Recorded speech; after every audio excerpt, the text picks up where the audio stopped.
जब दरवाजे पर अपन खड़ा किसको करते हैं, कोई मांगने आया तो तुम लोग खड़ा किसको करती है? जिसको भगाना होता है तो तुम तो तुरंत गए चल, जिसको भगाना होता है तो दरवाजे से तुम तुरंत नहीं कहती थी भाओ चलो यहां से जाओ, और जिसको देना होता है उसको क्या कहती है? बाबा जी आती हूं, जरा खड़े रहो। अंदर जाएगी, डब्बा खोलेगी, आटा लाएगी, पैसे निकालेगी। थोड़ा समय लगता है कि नहीं लगता? पैसे निकालने में, आटा लाने में, समय लाने में। फिर वो दरवाजे पर खड़ा होकर कह रहा है माता जी कहाँ चली गई, भिक्षाम देई। माता जी बोलती है रुक तो जा रे, सामान तो लाऊं निकाल के, मुझे थोड़ा समय लग रहा है। तो माता जी ने विचार करा अब बेचारा बुढ़ा है रे, अधिक मास का महीना चल रहा है, मेरे कपड़े रखे हैं ससुर जी के, वो भी दे देती हूँ। उसने ससुर के कपड़े भी निकाल लिए। अभी मांगा तो इसने केवल 1 कटोरी आटा था, मांगा तो इसने 1 रुपया था, पर अब देख क्या कह रही है? पैसे भी दे रही है, आटा भी दे रही है, मालपुआ भी दे रही है, 1 जोड़ कपड़े भी दे रही है। और चलते चलते उसने देखा कि छाता भी पड़ा था पुराना सा, वो भी उठा कर दे दिया। भगवान अगर तुम्हें दरवाजे पर खड़ा रखे तो भगवान को धन्यवाद देना कि तेरी कृपा जरूर कोई बड़ी होने वाली है, इसलिए तूने मुझे खड़ा रखा है। क्रोध मत आने देना, गुस्सा मत आने देना, चिड़चिड़ मत करना। दरवाजे पर खड़े होकर यह मत विचार करना कि सब अंदर चले जा रहे हैं, सब जा रहे हैं, सब पहुंच रहे हैं और मुझे दरवाजे पर खड़ा। ना ना ना ना, अरे तेरा ही दिया मैंने खाया पिया है, तेरा शुक्रिया है, तेरा शुक्रिया। मुझे भोले बाबा ने बहुत दे दिया है, तेरा शुक्रिया है, तेरा शुक्रिया।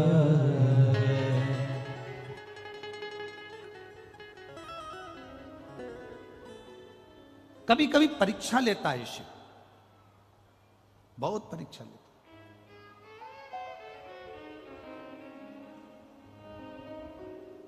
कभी कभी मेरा भोलेनाथ आपके अहंकार को तोड़ भी देता। रावण शंकर भगवान का कितना बड़ा उपासक था। लंकाधिपति रावण शिव जी का इतना बड़ा उपासक था कि शंकर जी को गोदी में उठाकर लंका लेकर जा रहा था।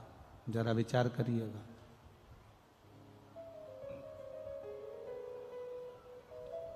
गोदी में लेकर लंका जा रहा,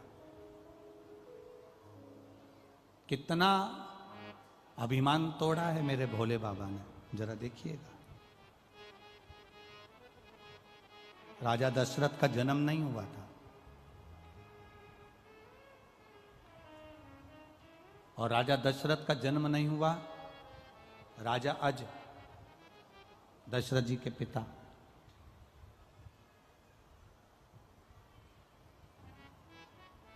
रावण ने विचार करा कि मैंने सब दूर की सत्ता को अपना बना लिया, केवल एक अयोध्या बची है, इसको मैं अपना बनाऊंगा।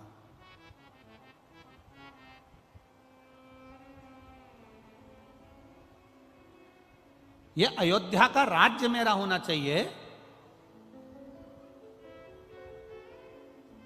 रावण अयोध्या के राज्य को अपना बनाना चाहता था। यह अयोध्या मेरी होना चाहिए, इंद्रलोक मेरा हो गया, देवलोक मेरा हो गया, सारा मृत्युलोक के जितने राज्य हैं सब मेरे हैं। केवल एक अयोध्या थी जो लंका के राजा रावण की नहीं थी।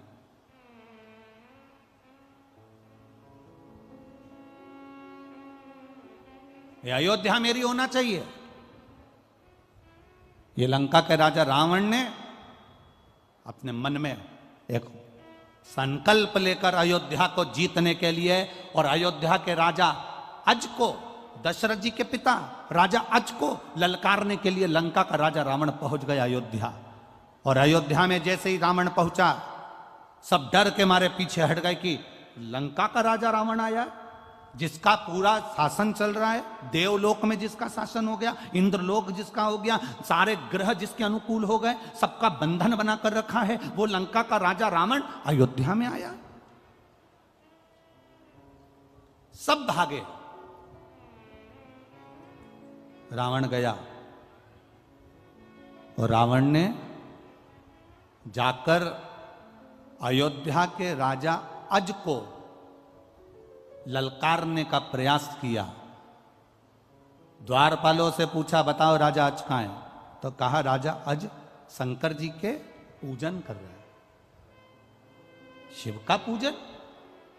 अयोध्या का राजा भी शंकर की आराधना करता है, शिव की आराधना? हां, द्वारपालों ने कहा हमारे राजा अज शिव जी के पूजन में लीन है, उनका नियम है वो शंकर भगवान को प्रतिदिन 10 पुष्प शंकर को समर्पित करते हैं। कितने पुष्प? जम के बोलिए जरा। 10 पुष्प शिव को समर्पित करते हैं। राजा अज का नियम था।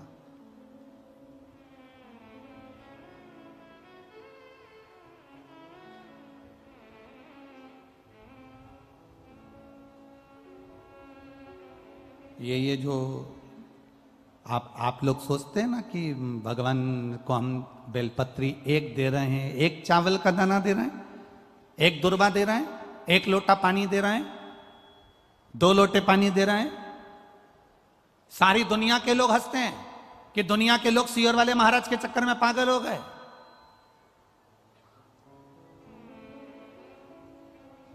और वो सियोर वाला तो ना जाने शिव पुराण बाजता कि नहीं बाजता, लोग कहते टोटका पुराण बाजता रहता है। हम उनसे कहते हैं अगर महाराज टोटका पुराण बाजता है तो फिर सुनते काय को हो? अपने घर में टीवी है, रिमोट हाथ में है, खटका दबाओ, बंद करो ना, दूसरा महाराज आर्या को उसको पकड़ो ना। कौन ने कहा कि खोल के बैठो? टीवी तुम्हारी, रिमोट तुम्हारा, घर तुम्हारा, तुरंत चेंज। सियोर वाला महाराज एक एक पुराण में से एक एक चीज निकालते आपके सम्मुख में रखने का प्रयास करते हैं। ये देखिए 10 पुष्प राजा अज जो शंकर भगवान को देते थे, वो 10 पुष्प चढ़ाने का फल क्या हुआ कि जिस दिन राजा अज को लगा कि मेरे घर में औलाद नहीं है, तब राजा अज विचार में पड़ गए और शंकर जी की आराधना करने लगे। तो एक एक रथ शंकर के शिवलिंग के पास में से निकलकर बाहर आने लगे। जब 9 रथ निकलकर बैकुंठ चले गए, तब 10वां रथ निकलकर बाहर आया और उस रथ पर एक बच्चा रो रहा था, वो दशरथ कहलाया। वो 10 पुष्प का फल दशरथ के रूप में मिल गया था राजा अज को।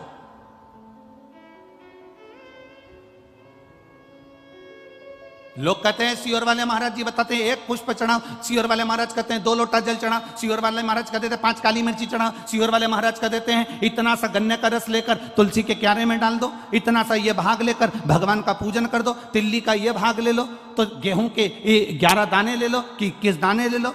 ये एक एक चीज का वर्णन कहां से?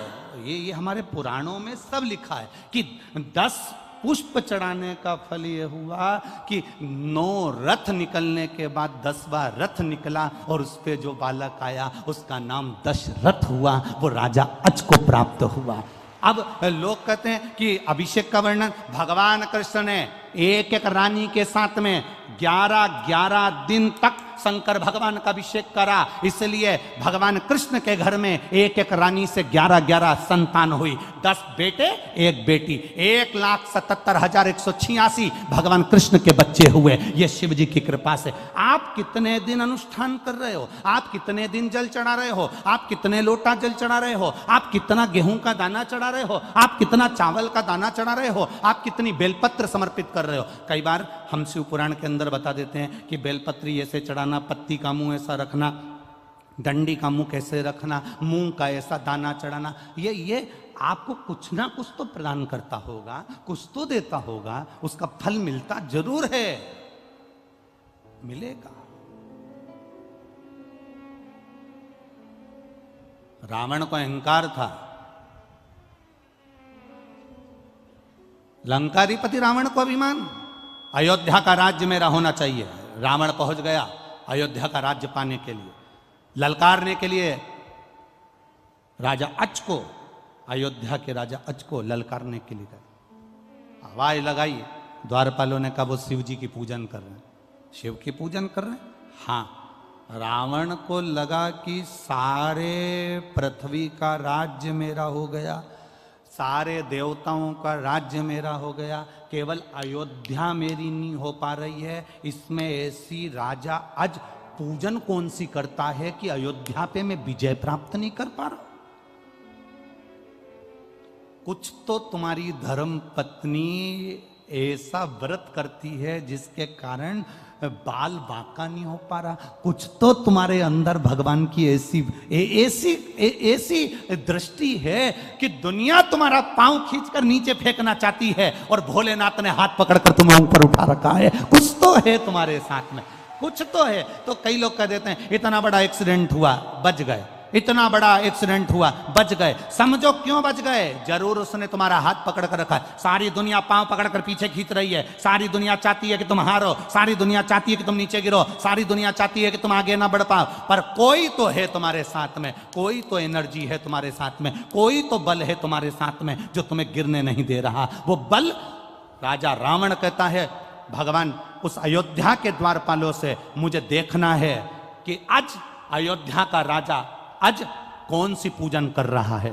शंकर की ऐसी कौन सी पूजन है जो अयोध्या मेरी नहीं हो पा रही है? शिव की ऐसी कौन सी आराधना है जो अयोध्या मेरी नहीं हो पा रही है? राजा आज के पूजन कक्ष में मुझे लेकर चलो। द्वारपाल राजा आज जिस जगह पर शंकर जी को 10 पुष्प समर्पित करते थे उस जगह पर लेकर रावण को खड़ा कर दिया। रावण देख रहे थे राजा अज ने त्रिपुंड लगा रखा है, 2 तिलक कर रखे हैं। राजा अज हाथ जोड़कर भगवान की पूजन कर रहा था। एक एक पुष्प राजा अज शिव जी को समर्पित कर रहा था। कभी गौरा रानी की जगह पर, कभी अशोक सुंदरी की जगह पर, कभी गणेश जी की जगह पर, कभी षडानंद कार्तिकेय जी की जगह पर, कभी उस जया विषहरा शामरी बारी दौतली देव का स्मरण कर कर शिव पर जल चढ़ाते हुए पुष्प चढ़ा रहे थे राजा अज। अब राजा अज फूल चढ़ाते चढ़ाते राजा अज ने तुरंत हाथ में अंजलि में जल लिया और जल लेकर आंख बंद कर कर राजा अज ने वो जल पीछे फेंक दिया।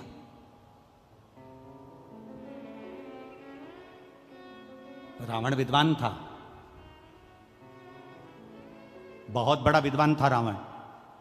रावण ने विचार करा हमारा सनातन धर्म, हमारे हिंदू धर्म में तो अंजलि में जल लेकर आगे छोड़ा जाता है। ये राजा की बुद्धि को क्या हो गया, इसने जल लेकर पीछे फेंक दिया। हमारे सनातन हिंदू धर्म में रावण लंकाधिपति सोच रहा है कि हमारे सनातन धर्म में, हमारे हिंदू धर्म में अंजलि में लिया हुआ जल सामने छोड़ा जाता है, आगे छोड़ा जाता है। पर राजा अज ने वो जल तो पीछे पटक दिया, हाथ में लेकर पीछे छोड़ दिया। अब रावण को हंसी आ गई, ठाका लगाया लंका के राजा रावण ने। अपने आप को इतना बड़ा विद्वान बनता है अज, जिसको पूजन करना तक नहीं आती, जिसको जल चढ़ाना तक नहीं आता, वो जल पीछे पटक दिया। अरे किसी विद्वान को अपने पास में बिठाना था, वो तुम्हें बता देता कि जल कैसे चढ़ाना चाहिए। किसी पढ़े लिखे को बिठाते अपने पास में, वो तुम्हें समझा देता कि जल कैसे चढ़ाना है, कैसा नियम करना है, कैसी पूजन करना है। कोई विद्वान को अपने पास में बिठाते, वो समझा देता तुमको। राजा रावण को हंसी आ गई और हंसी आते से ही राजा अज का ध्यान रावण पर चले गया। लंका का राजा रावण आज खड़े होकर बोले, आज लंका का राजा मेरे दरवाजे पर अयोध्या में कैसे आना हुआ? रावण कहते हैं कि मैं आया तो तुमको युद्ध के लिए ललकारने था, पर हमारा सनातन धर्म हिंदू धर्म में हाथ की अंजलि में जल लेकर सामने छोड़ा जाता है, पर तुम तो ना जाने कौन सा विधान लेके आए कि पानी को तुमने पीछे फेंक दिया। ये तुमने करा क्या? इतने में राजा अज ने कहा, मैंने पानी पीछे इसलिए फेंका, मैं जब पूजन कर रहा था 9वें नंबर का पुष्प मैंने समर्पित करा था और मेरे कानों में गौ माता की आवाज मेरे कानों में रंभाने की सुनाई देने लगी। यहां से 42 किलोमीटर की दूरी पर जंगल में एक शेर एक गाय को खाने वाला था। गाय ने मुझे पुकारा, नगर का राजा संभालो, राजन संभालो। गाय रंभाई, मैंने जल उठाकर पीछे फेंक दिया। रावण कहने लगा, तुम्हारे पूजन में पीछे फेंके हुए जल से होगा क्या? राजा अज ने कहा, वो जल शेर को मार दिया होगा, गाय को बचा लिया होगा। रावण कहता है, पानी से शेर मरता है? पानी से शेर मरता है? राजा अज ने कहा, मेरे भोलेनाथ जी का जो पानी है ना, ये कोई साधारण नहीं है, शेर भी मरा होगा, जाओ जरा देख कर आओ। रावण राजा अज से मिला नहीं, बात नहीं करी, तुरंत रथ उठाया रावण ने, 42 किलोमीटर दूर वन में पहुंचा और वन में जाकर क्या देखता है, एक गाय घास चर रही थी, उसके पास में हजारों बाणों से रमा हुआ शेर पड़ा हुआ था। राजा रावण की आंख से आंसू बह गए।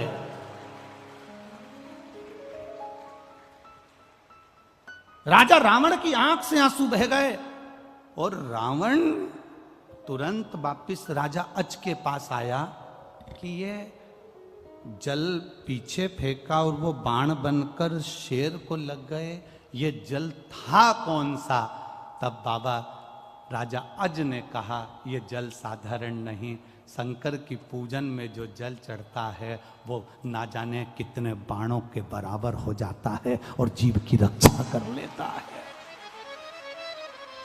रावण ने राजा अज के हाथ जोड़े, राजा अज को ब्राह्मण रावण ने हाथ जोड़कर नमन कर कर कहा कि अब मैं जा रहा हूं। क्यों महाराज, आप तो मुझे ललकारने आए थे। राजा रावण ने विचार करा, जिसका केवल पानी हजारों बाणों के बराबर हो जाता है, अगर इससे युद्ध लड़ लिया तो रावण तो 1 मिनट में निपट जाएगा, इसलिए मुझे युद्ध नहीं करना है, मैं नहीं लड़ सकता। लंका का राजा रावण वापिस चले गया। लंका का राजा रावण वापिस गया और रावण जब वापिस गया तब राजा अज विचार कर रहे थे कि मेरे घर संतान नहीं, और शिव की कृपा ऐसी हो गई, जो 10 पुष्प राजा अज शिव को समर्पित करते थे, उस पुष्प का पुण्य मिल गया। एक एक रथ निकले, एक एक रथ।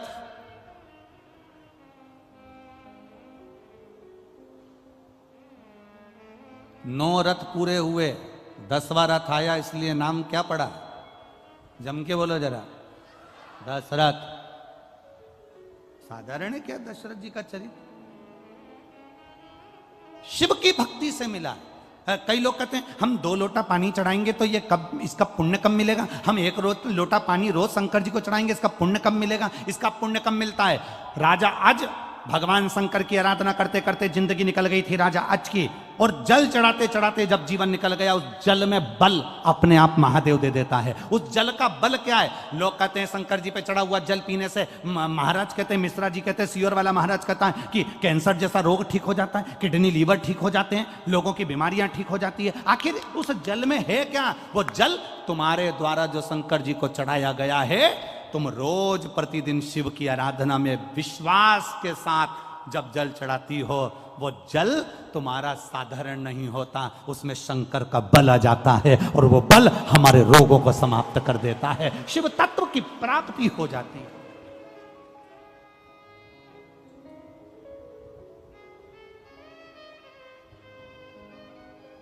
अब वो लंका का राजा रावण तो कितना विद्वान था।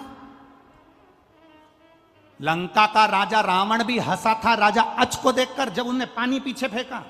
दुनिया के कई लोग हैं, हम इस व्यासपीठ से आपको बता देते हैं कि ये कर लेना, ऐसा करो, कनेर का पुष्प चढ़ा दो, दुर्वा चढ़ा दो, बेलपत्र चढ़ा दो, मूंग चढ़ा दो, चावल चढ़ा दो, ऐसे कई ढेर पड़े होंगे जो 24 घंटे हंसते होंगे। ये चढ़ाने से ऐसा होता है क्या? ये चढ़ाने से वैसा होता है क्या? ढेर पड़े होंगे जिनके पास में 24 घंटे कोई काम नहीं है, केवल निंदा, केवल बुराई।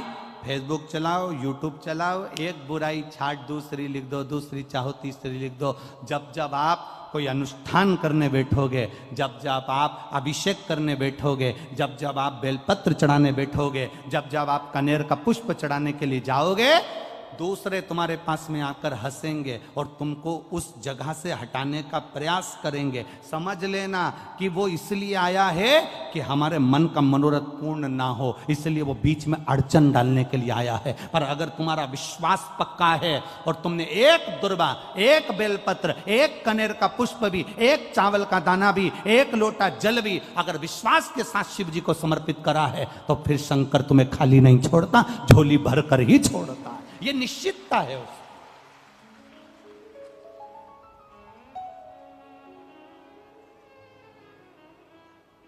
आप उसके भरोसे रहो ना, आप उसके विश्वास पर जियो ना। हमारा क्या जाएगा, ये कथा बाची लाखों लोग श्रवण कर रहे हैं, करोड़ों लोग भगवान की भक्ति कर रहे हैं, शंकर के तत्व को जान रहे हैं, शंकर भगवान के विचारों को जान रहे हैं, शंकर की करुणा को जान रहे हैं। हमारा क्या जाएगा, यहां कथा बाची, फिर तिल्दा नेवरा चले जाएंगे। 1 तारीख से 7 तारीख तक तिल्दा नेवरा में छत्तीसगढ़ में कथा हो जाएगी, वहां पहुंच जाएंगे, वहां कथा पूरी होगी, दतिया पहुंच जाएंगे, दतिया पूरी होगी, फिर वापिस राजगढ़ के क्रम में पहुंच। ये सब कथाओं का क्रम चलता रहेगा। पर आपके भीतर अगर विश्वास जागृत हो गया, एक बार आपको समझ में आ गया कि 1 लोटे जल का महत्व क्या है, घर के बच्चे के हाथ में 1 लोटा पकड़ाओ और उससे कहो कि तू जल चढ़ा के आ। जिस घर का बच्चा 1 लोटा जल हाथ में पकड़कर शंकर को चढ़ाना चालू कर देता है, उस घर के बच्चे को किसी बैंक में खड़े होकर हाथ जोड़कर लोन लेने की जरूरत नहीं पड़ती, भगवान इतना दे देता है। हमने पहले भी कथा में कहा, लोन से गाड़ी मत लेना, लोन से बंगला मत बनाना, लोन से अपना ठाठ मत दिखाना, कर्जा लेकर अपने ठाठ को दिखाने का प्रयास मत करना, क्योंकि कर्जा का नाम ही है कर कर कर कर्जा, उसी का नाम कर्जा, जो कर कर के चला जाए। एक बार लोन ले लो, जमा कर कर के जमा हो जाओ। क्या मतलब लेने से? भगवान के चरणों में बैठकर भगवान से कहना, भोलेनाथ से कहना, मेरे बाबा दया करना, मैं तेरे भरोसे हूँ, मेरे बाबा दया करना, मैं तेरे भरोसे हूँ, मैं तेरे भरोसे हूँ, मैं तेरे भरोसे हूँ, मैं तेरे भरोसे हूँ, मैं तेरे भरोसे हूँ, मेरे बाबा दया करना। आप भी बोलो, मैं तेरे भरोसे हूँ, ना घर के भरोसे हूँ, ना परिवार के भरोसे हूँ, ना घर के भरोसे, बोलो मैनपुरी वालों बोलो, ना परिवार के भरोसे हो, मेरे बाबा दया करना। इनको गाने दो। मेरे बाबा दया, मैं तेरे। वो 3रे 4थे नंबर के पंडाल वालों, तुम भी पीछे के दोनों भोजन पंडाल वालों, साइड के पंडाल वालों, सब दिल से उससे कहो, मैं तेरे, ना इनके भरोसे, ना उनके भरोसे हूँ, ना इनके, ना उनके भरोसे, मेरे बाबा दया करना, मैं तेरे भरोसे हूँ। भोले बाबा दया करना, मैं तेरे भरोसे। हम उसके सहारे जिए, हम उसके भरोसे जिए। एक बेलपत्र में, एक लोटे जल में मेरा देव अधिदेव महादेव का बल बड़ा है। बल आपके उत्तर प्रदेश में एक महादेव हैं,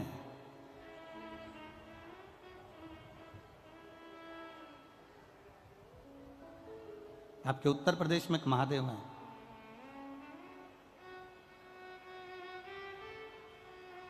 श्री कल्याणेश्वर महादेव।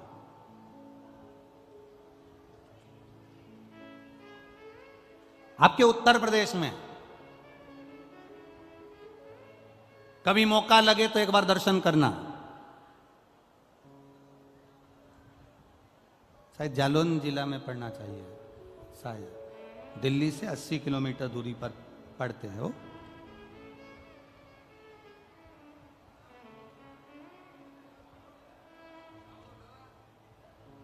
पर दिल्ली से 80 किलोमीटर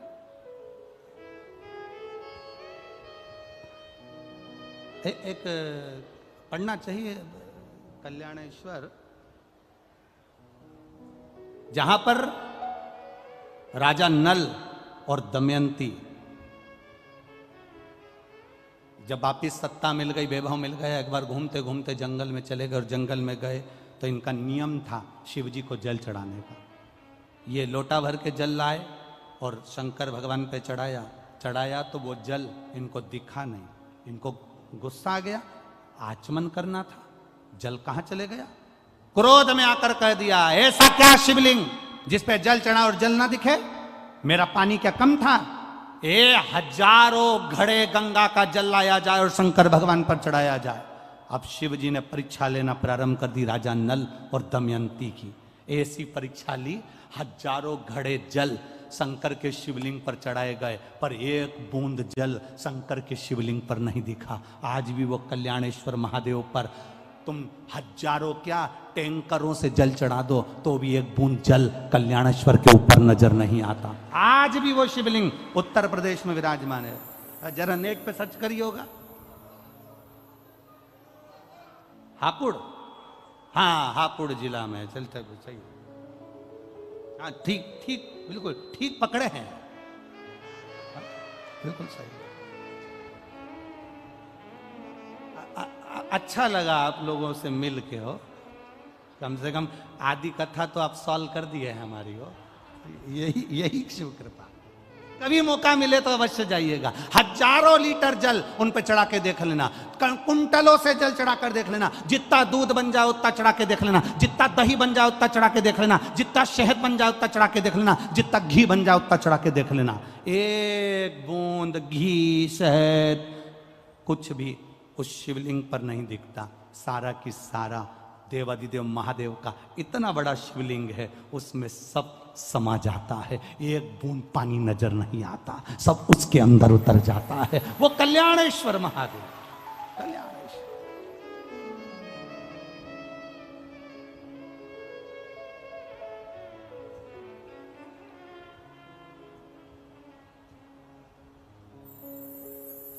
ये यूपी में इतने सारे देवता काहे आ गए रे, समझ में नहीं।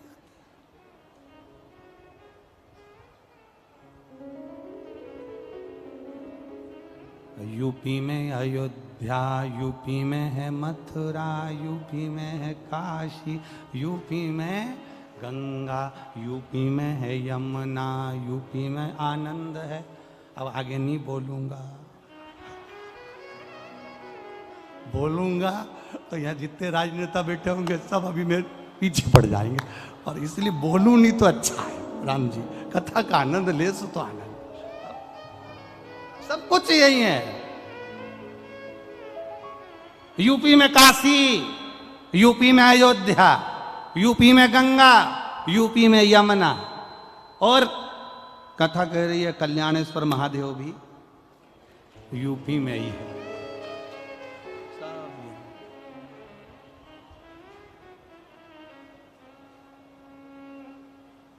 सती मैया की भी परीक्षा ही थी।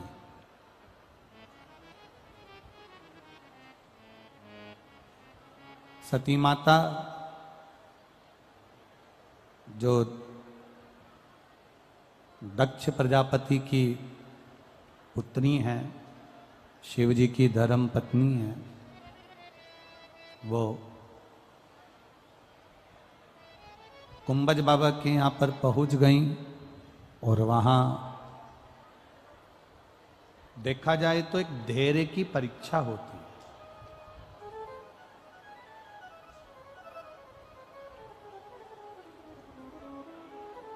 और ये परीक्षा कोई साधारण नहीं होती है, ये परीक्षा शिव ही लेते हैं। भगवान ओगरदानी, भगवान त्रिकालदर्शी, कैलाशी, अविनाशी।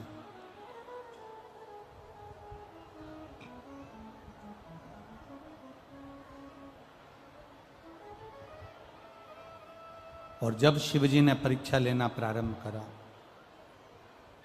जब भगवान शंकर ने परीक्षा ली है माता सती की, तब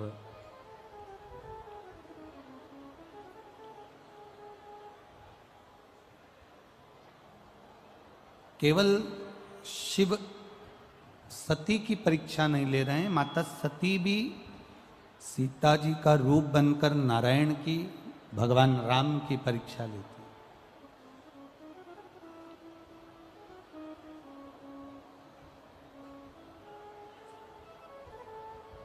और जब समय आया, देवादिदेव महादेव का चरित्र कहता है, भगवान शंकर का संवाद कर रहा है, शिव महापुराण की कथा कर रही है।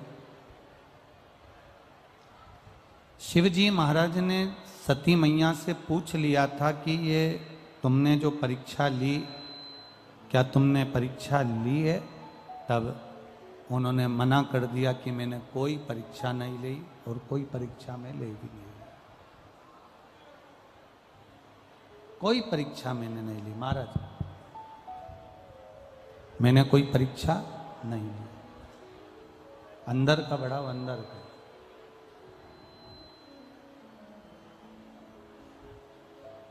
शिवजी ने ध्यान लगा कर देखा,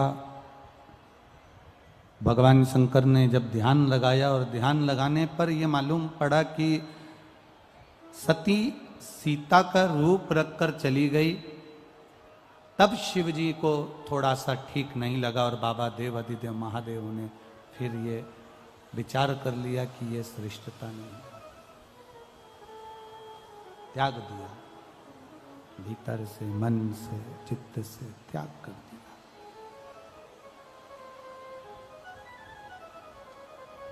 सती मैया के पिता श्री दक्ष प्रजापति जी ने यज्ञ की रचना करी। उस यज्ञ में सबको आमंत्रित करा, पर देवादिदेव महादेव को आमंत्रित नहीं किया। अब एक बात अपने भीतर जरूर उतारिएगा, स्मरण में रखिएगा थोड़ा सा।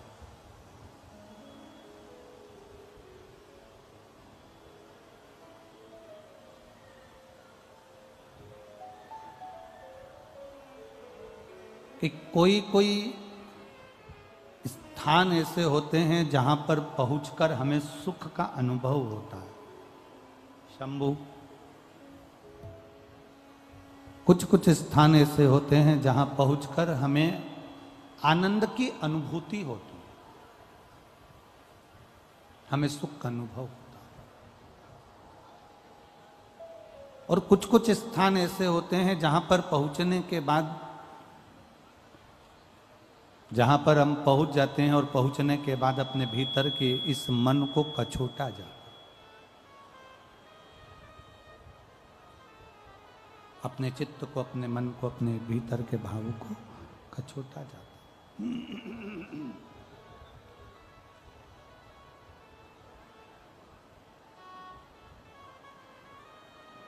शिवजी नहीं पहुंचे पर सती मैया गला पकड़ रहा है रे बाबा। सती मैया पहुंच गई उस यज्ञ में।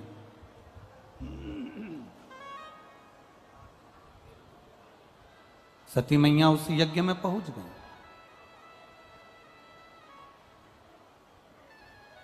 और माता सती जब यज्ञ के उस क्रम में पहुंची हैं तो सती मैया ने देखा कि सबका स्थान है पर मेरे पति का कोई स्थान नहीं।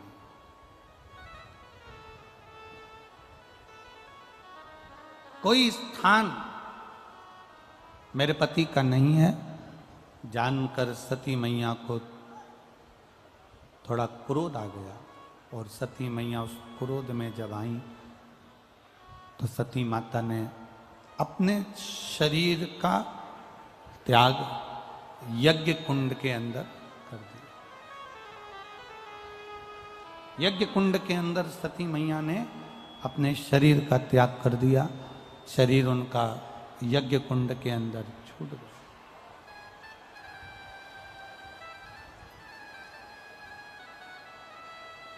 अब सती मैया का जो शरीर यज्ञ कुंड के अंदर, जो सती माता का जो शरीर छूटा, सती मैया का जो शरीर यज्ञ कुंड के अंदर छूट जाता है, तब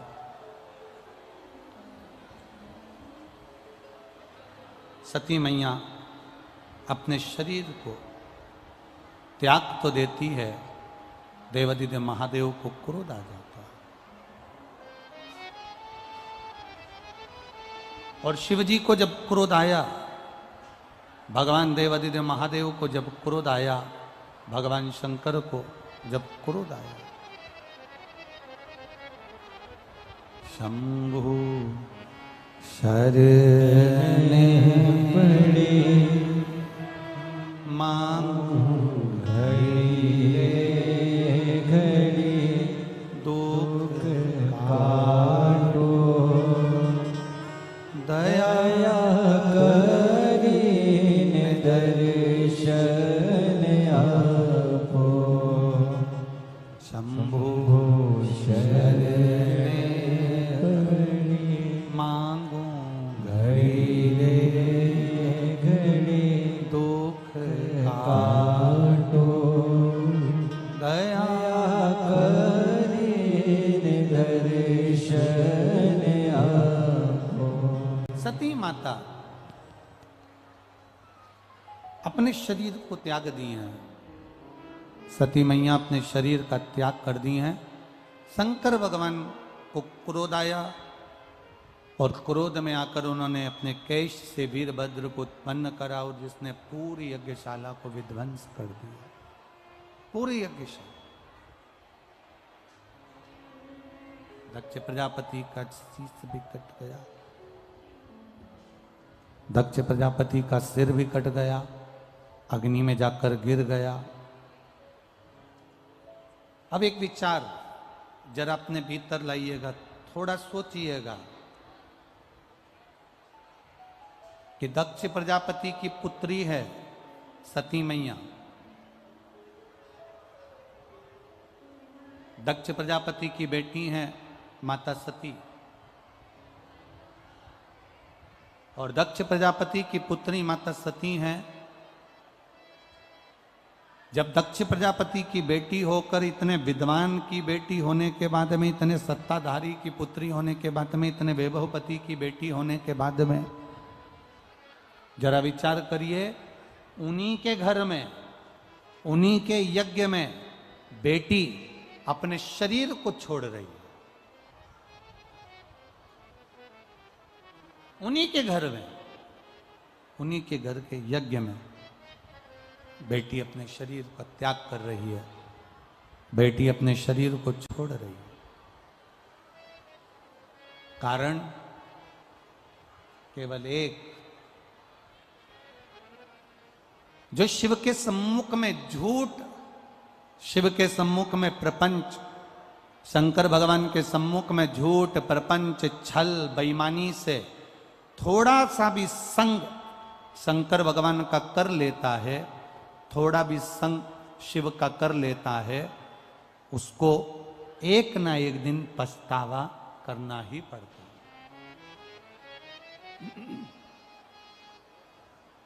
एक बात अपने भीतर उतारिएगा, बहुत ध्यान से अपने अंदर एक बात को उतार कर रखिएगा। शिव के मंदिर जाओ, शंकर जी को जल चढ़ाओ, शंकर के मंदिर में जाकर जल समर्पित करो, बेलपत्र समर्पित करो, मना नहीं है। पर एक बात अपने भीतर उतार कर रखना कि शंकर भगवान को अगर जल समर्पित कर रहे हो, शिव जी को जल चढ़ा रहे हो, शंकर भगवान की आराधना कर रहे हो, शिव अर्चना कर रहे हो, तो उसमें ना तो तुम्हारा दिखावा होना चाहिए, ना तो तुम्हारा कोई दिखावा, और ना उसमें कोई तुम्हारा झूठ, ना कोई उसमें प्रपंच हो, और ना उसमें कोई छल। आप जाओ शिव के दरवाजे पर। आप वो अधिक मास में क्या दान करते हैं? अधिक मास में किस चीज का दान किया जाता है? मालपुए का दान करते हैं। अरे बोलो तो जम के, कितने मालपुए करते हैं? 33 मालपुओं का दान होता है। 30 मालपुए तो 30 दिन के हो गए, और 3 जो मालपुए होते हैं उसके ऊपर जो 33वें 3 मालपुए जो होते हैं, वो एक मालपुआ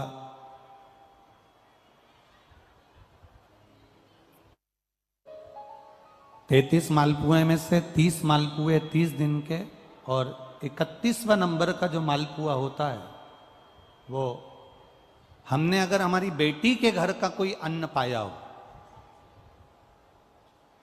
हमने अगर अपनी बेटी के घर का कोई भाग ग्रहण कर लिया हो, हमने अपने अगर बहन बेटी के घर का कोई चीज खा ली हो, तो हमको दोष ना लगे। 32वें नंबर का जो मालपुआ होता है वो हमने अगर किसी संत, गुरु, ब्राह्मण, साधु, सन्यासी, तपस्वी, साधक, उपासक, किसी विप्रजन, किसी ब्राह्मण जन के घर का यदि हमने कुछ खा लिया हो तो उसका दोष न लगे। ये 32वें नंबर का मालपुआ होता। और 33वें नंबर का जो मालपुआ होता है, हमने किसी के घर का सूतक या सावड़ का खा लिया हो। सूतक सावड़ से मतलब है किसी के यहाँ कोई समाप्त हो गया, कोई शांत हो गया, आपको स्मरण में नहीं है, मालूम नहीं है, और आपने उसके घर का पानी पी लिया, उसके घर का भोजन ग्रहण कर लिया, या उसके घर का कुछ खा लिया।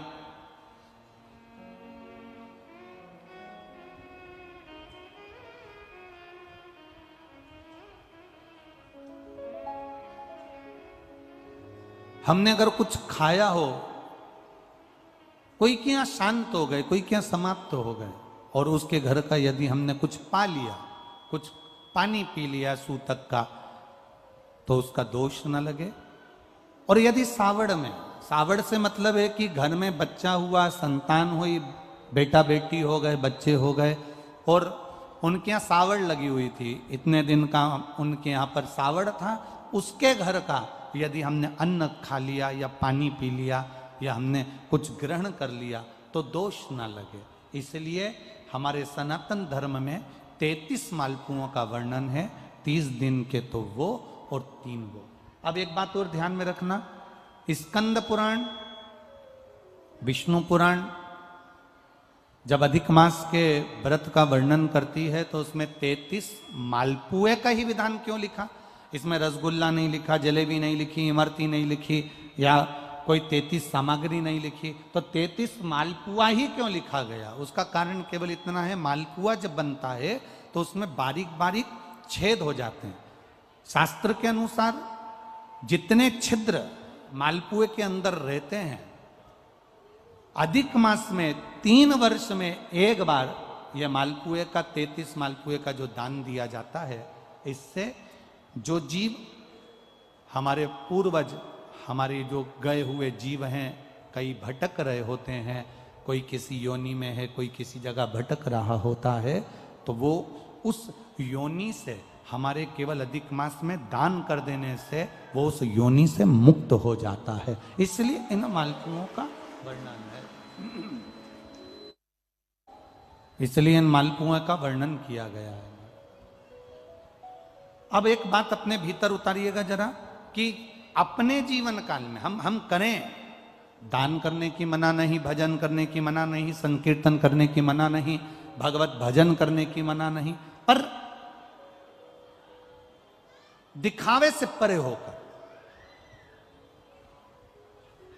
झूठ से परे होकर, असत्यता से परे होकर। एक बेटी आई है जिसने कोई संकल्प था जिसका पूरा हो गया है, तो वो 10 किलोमीटर दूर से दंडवत करती करती यहां पर कथा के पंडाल में आई है।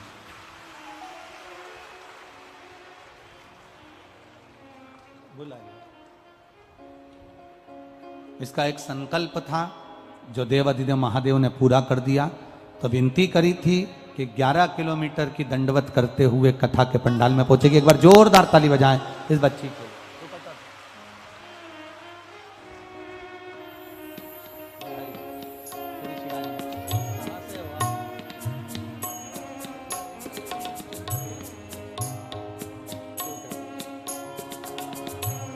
ले बाबू,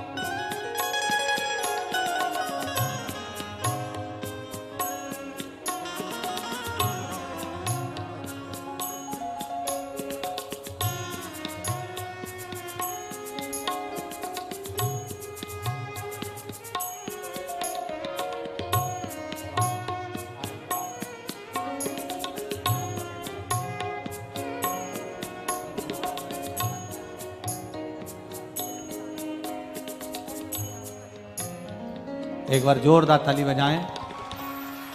10 किलोमीटर दूर से यहाँ दंडवत करते हुए कथा पंडाल में बच्ची पहुंची है। साधुवाद था।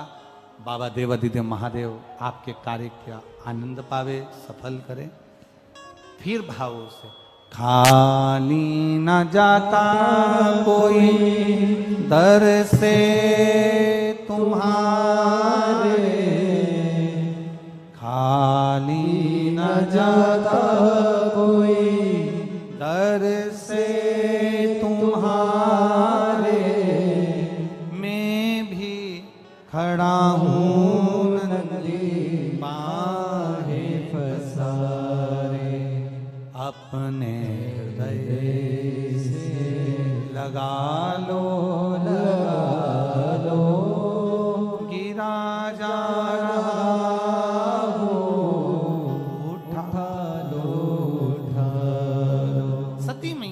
अपने शरीर का त्याग कर दिया। सती माता अग्नि में कूद गई, शरीर का त्याग कर। अब एक गलती माता सती कर गई। पहली गलती करी, पति के समझाने पर भी नहीं मानी और यज्ञ में चली गई।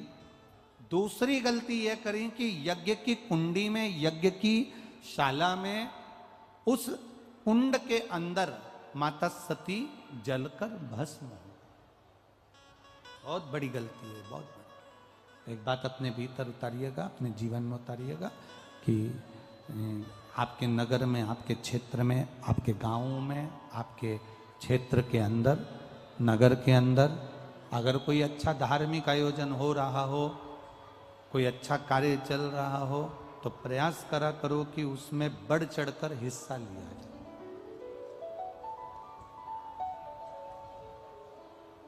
उसमें बढ़ चढ़कर हिस्सा लिया।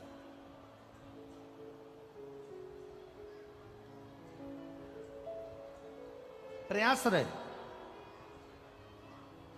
जैसे ये बुजुर्ग माताएं जो होती हैं ना, जब कोई नगर का जो मंदिर, ये जितनी बुजुर्ग माताएं बैठी हैं, मेरे मैनपुरी की और आसपास की जितनी बुजुर्ग माताएं बैठी हैं, ये आसपास में मंदिर में, देवालय में, शिवालय में जब भी कोई अच्छा कार्य होता है तो ये आगे बढ़कर भजन करती हैं, कीर्तन करती हैं। अगर भजन में नहीं भी जा पाती हैं तो प्रयास रहता है कि इनका घर में से कोई चिरौंजी पहुंच जाए, चना पहुंच जाए, गुड़ पहुंच जाए, कोई ऐसी सामग्री पहुंच जाए जिससे वो कीर्तन के कार्य में आ जाए। ये इनके भीतर की एक ललकता, इनके भीतर की एक जागरूकता इनको वहां तक पहुंचा देती।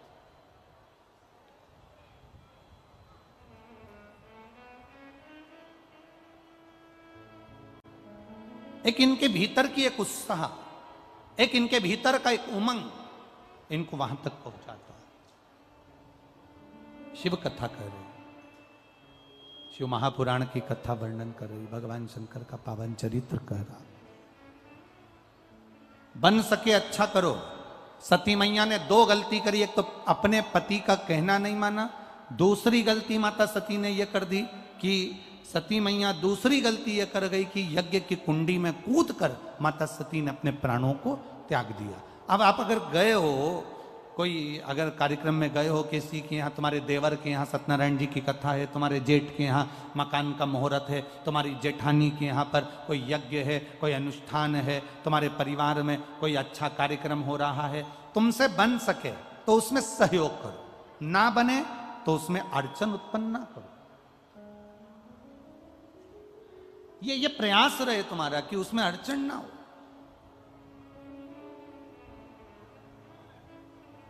एक गलती कर गई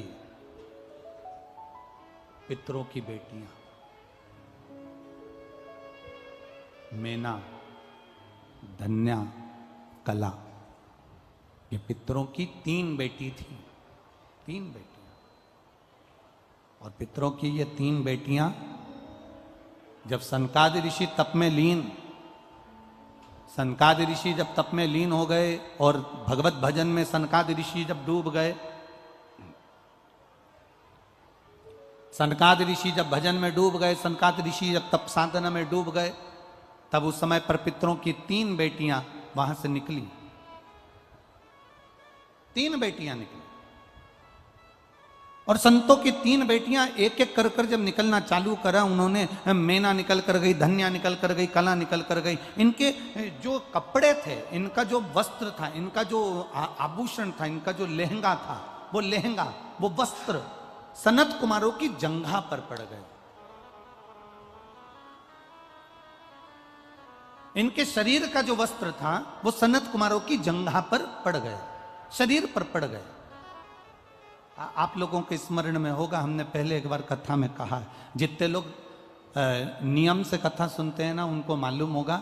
हम पहले आप लोगों को कथा में कहे हैं कि कथा सुनने बैठो तो कथा चालू हो उसके पहले आकर बैठो, और कथा जब विराम हो तो विराम के आरती होने के बाद कर्पूर गौरम जब चालू हो जाए तब आप अपना स्थान छोड़कर जाओ। क्यों कहते हैं, उसका कारण क्या बनता है? ये इस पंडाल में ना जाने कितने लोग हैं, आपका तो नहीं मालूम, पर पंडाल में ना जाने कितने लोग हैं जो केवल कथा के लिए आते हैं।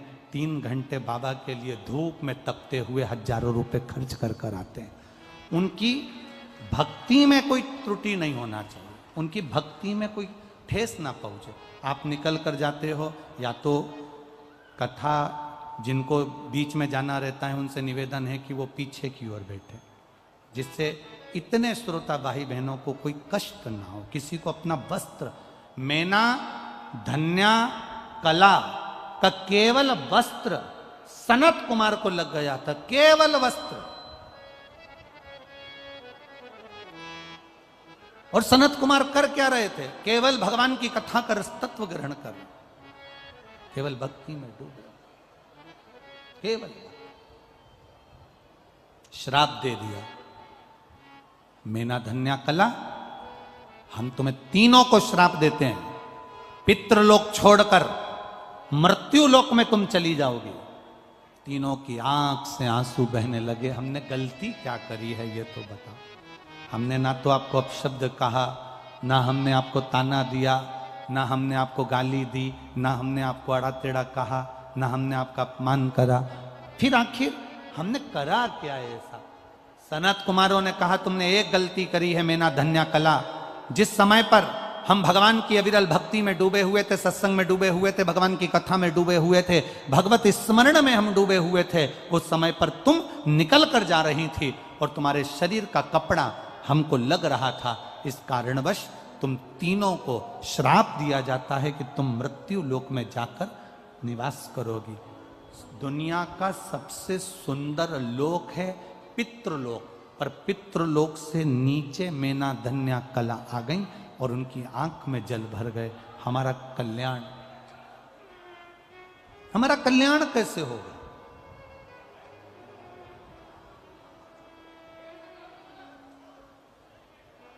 हमारा कल्याण कैसे होगा?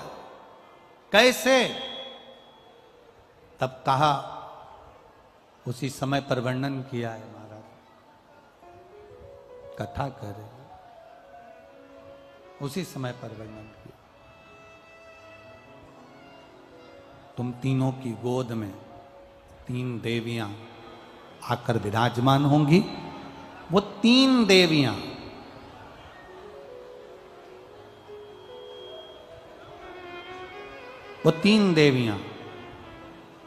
तुम तीनों का कल्याण करेंगे।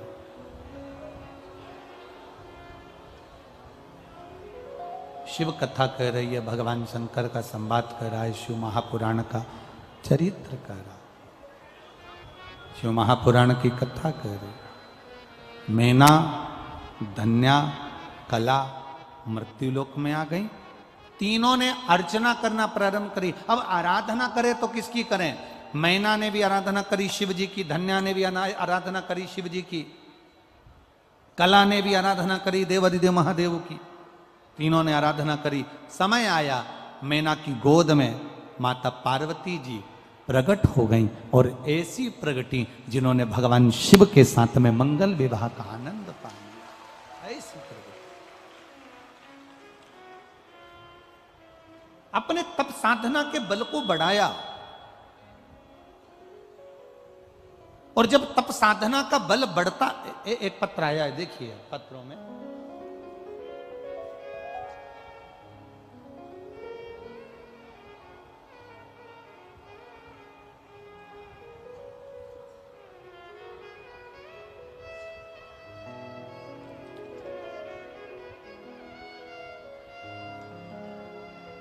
मैं बाला देवी धर्मपत्नी श्री गोविंद प्रजापति निवासी खटीमा उत्तराखंड से आई हूं। कहीं बैठी हैं? आप ही हैं? दोनों हाथ हिला दो एक बार ऐसा। हाँ हिलाओ ऐसा। हाँ, मैं बाला देवी धर्मपत्नी श्री गोविंद प्रजापति निवासी खटीमा उत्तराखंड से आई हूं गुरुजी। कोटि कोटि धन्यवाद करने के लिए, बाबा के चरणों को नमन करने के लिए आई हूं। मैं बाबा की महिमा का क्या गुणगान करूं गुरुदेव। बाबा ने मुझे बहुत दुखों से उबार दिया है और जीवन में उनका जितना भी धन्यवाद करूं वो कम है गुरुजी। मेरे पति के हृदय के पास में एक गठान हो गई थी। मेरे पति के हृदय के पास में, दिल के पास में गांठ हो गई थी। वो गठान बढ़ती चली जा रही थी। डॉक्टरों को दिखाया तो डॉक्टरों ने उसका ऑपरेशन करने का बोला, पर वो हृदय के पास थी, दिल के पास थी, इसलिए ऑपरेशन भी थोड़ा सा डिफिकल्ट था। गुरुदेव सारी जगह का इलाज करवाया पर वो गठान ठीक नहीं हुई। ऑपरेशन ही उसका एक सार तत्व था। पर करें क्या? डॉक्टर एक तरफ कह रहे थे ये गठान जांच के लिए जाएगी, हृदय के पास की गठान है, तुम्हारे पति को जांच होकर आएगी, ऐसा लगता है कि गठान के कारणवश कोई बड़ी बीमारी भी है। तब किसी ने, मेरी साथी ने हमें बताया कि टीवी पर शिव महापुराण की कथा आती है, तुम उसको सुनना चालू करो। हमने शिव महापुराण की कथा सुनना चालू करी। 1 लोटा जल शिवजी पर चढ़ाकर थोड़ी सी जल झेल कर लाते, पति को आचमन करा देते, एक बेलपत्री उठाकर लाते, अपने पति को दे देते गुरुदेव। उनको चबा चबा कर खिलाया। कई बार बेलपत्र खाने से मुंह में छार छार हो जाता तो हम पीस कर बेलपत्री देकर उनको पानी से निगलवा देते। बाबा हम क्या वर्णन करें उस बेलपत्री और जल का। केवल 15 दिन निकले और जांच कराने के लिए जब पहुंचे तो मेरे पति के छाती में जो गठान थी वो गल चुकी थी। इसलिए हम बाबा के पंडाल में यहाँ प्रणाम करने आए हैं। अब ठीक है दीदी, आराम है उनको? दोनों हाथ उठा दो एक बार। साथ में आए हैं क्या? आए हुए हैं? हाँ तो हाथ हिला दो एक बार। हर हर महादेव। बैठिए। श्री शिवाय नमस्तुभ्यं। एक पत्र बड़ा सुंदर आया है। मैं प्रतिभा चौहान, मेरे पति अरविंद चौहान, मैं ग्राम केशवपुर, जिला मैनपुरी से हूं। मेरा मोबाइल नंबर ये है। गुरुदेव, एक लोटे जल का मैं क्या वर्णन करूं। मैं 2020 से आपकी कथा टीवी पर सुन रही हूं। कहीं बैठी हो तो हाथ हिला सकती हैं। कहीं बैठी हो? प्रतिभा चौहान, पति श्री अरविंद चौहान, ग्राम केशवपुर, जिला मैनपुरी। कहीं बैठी हो तो हाथ हिला सकती हैं। पीछे, सबसे पीछे हैं। हाँ, हाथ हिला दो एक बार वापिस। हाँ ठीक है। हाँ दिख गए हो, दिख गए हो। एक बार वापिस हिला दो हाथ। ठीक है। गुरुदेव, मेरा बेटा शिव, जो कि बहुत समय से सरकारी नौकरी के लिए प्रयास कर रहा था, पर सरकारी नौकरी उसकी लग नहीं रही थी, 1-2 नंबर से रह जाता था। मैंने पशुपतिनाथ का व्रत किया और बाबा देवादिदेव महादेव से विनती करी। बाबा की कृपा से, शिव जी की करुणा से मेरा बेटा शंकर भगवान पर शहद लगाकर, बेलपत्री लगाकर शंकर को जल चढ़ाकर गया और नौकरी के लिए एग्जाम में बैठा। बाबा की कृपा से मेरे बेटे की 9/9/2021 में जेल पुलिस में उसकी ज्वाइनिंग हो गई है। मैं बाबा को यहाँ धन्यवाद देने के लिए आई हूं। यह शिव तत्व। ओ घड़ी बैठिए बहन। हर हर महादेव। शिव की आराधना, भगवान शंकर का जो संवाद है, शिव तत्व है, उसको जिसने जान लिया उसे मिल गए। सती, तुमने गलती कर दी। पहली गलती, पिता के यहां समझाने पर भी नहीं मानी। दूसरी गलती, अग्नि में कूद कर प्राणों को त्याग दिया। और सती मैया, तुम कोयल की योनि पालोगी। कोयल की योनि से छूटी तब पार्वती की योनि प्राप्त हुई। भटकी मां। अगर हम बेकार कर्म करते हैं ना, तो हमको भी कर्म का भोग भोगना ही पड़ता। सती मैया ने एक कर्म बेकार कर दिया था, यज्ञ की अग्नि में कूद गई थी, इसलिए कोयल की योनि में पड़ गई। और भगवान शिव जी ने कहा, कोयल की योनि से तुम्हारी मुक्ति जब होगी जब 2 आषाढ़ पड़ेंगे। जैसे अभी 2 सावन हो गए, ऐसे 2 आषाढ़, अधिक मास जब आषाढ़ का पड़ेगा, 2 आषाढ़ पड़ेंगे, तब तुम सती कोयल की योनि से छूटोगी। और कोयल की योनि से छूटकर फिर तुम पार्वती बनोगी। और पार्वती बनकर तब तुम मुझे प्राप्त करोगे। तब तुम मुझे मिलोगे, तब तुम मुझे प्राप्त करोगे।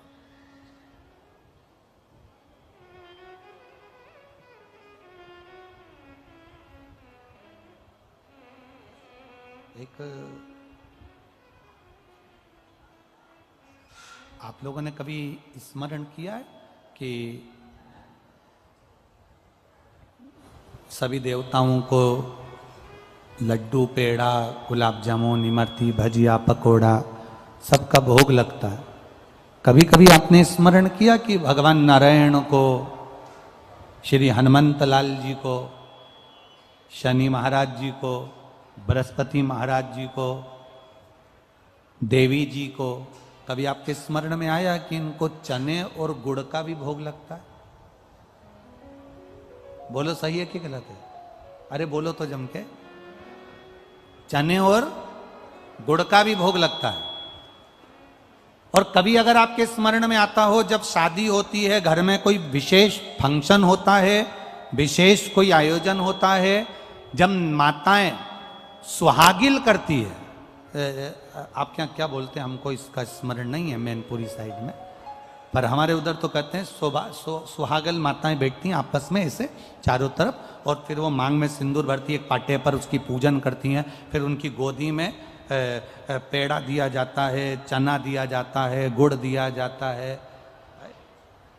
कभी आप लोगों के इधर होता है कि नहीं होता? होता है। अरे जम के तो बोलो जरा, होता है ना सुहागन में। कभी आपके स्मरण में आया, आपने अपनी बूढ़ी सास से पूछा कि ये सौभाग्यवती नारी की गोद में जब सुहागिल होती है, माताएं जब बैठती है, तो चना और गुड़ का महत्व क्यों है?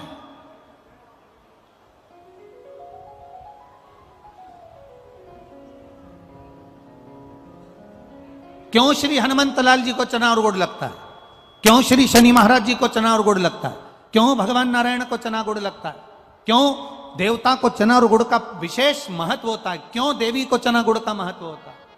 उसका महत्व क्या है? उसका स्मरण क्या है? कभी कभी अपने चित्त वृत्ति में कभी एक प्रसंग आपके अगर कभी आ जाए, तो अपनी बूढ़ी माता से, अपने घर की सौभाग्यवती नारियों से, कभी घर की बुजुर्ग माता से पूछना कि ये इतनी सुहागिल बैठती हैं, तो इनकी गोदी में चना और गुड़, पेड़ा, मांग में सिंदूर भर कर, पूजन कर कर, घर में इन 11 को, 21 को, 7 को, 5 को, ये क्यों दिया जाता? उसका चना गुड़ का महत्व क्या है?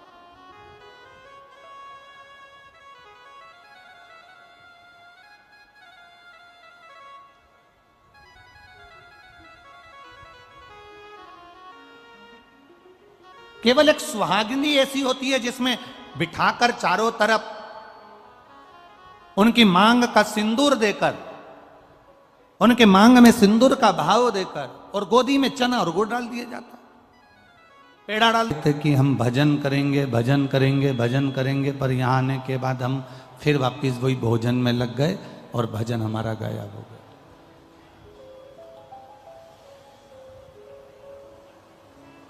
सत्संग हमारा गायब हो गया, भगवान की विरल भक्ति हमारी गायब हो गई, कीर्तन हमारा गायब हो गया, भक्ति हमारी गायब हो गई।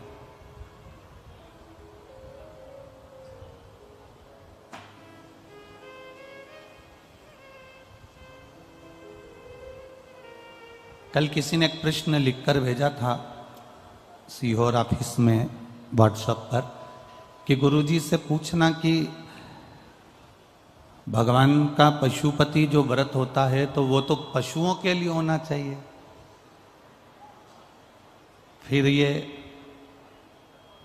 मनुष्य पशुपति व्रत क्यों कर रहे हैं?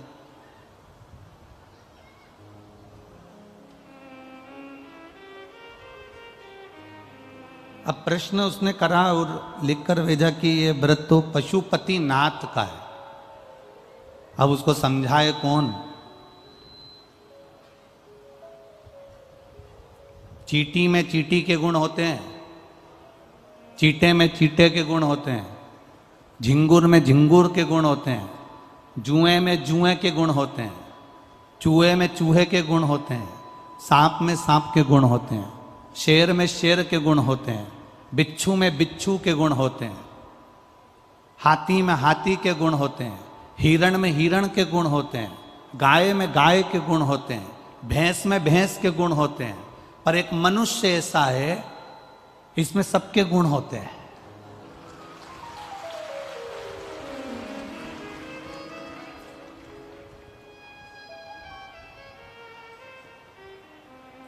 चौरासी लाख योनियों में सबसे आखिरी की योनि है मनुष्य की।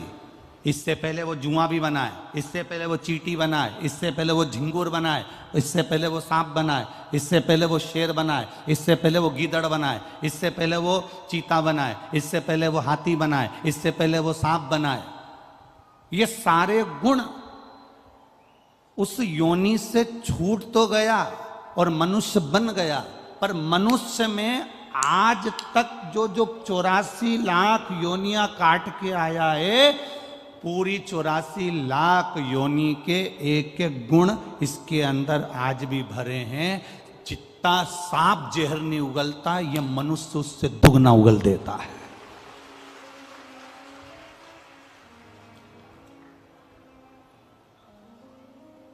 जितना शेर नहीं खाता, उतना यह मनुष्य दुनिया का प्रॉपर्टी, धन दौलत, दूसरे का पड़ा हुआ मोबाइल मिल जाए, अंगूठी मिल जाए, चेन मिल जाए, सामान मिल जाए, पूरा खा जाता है।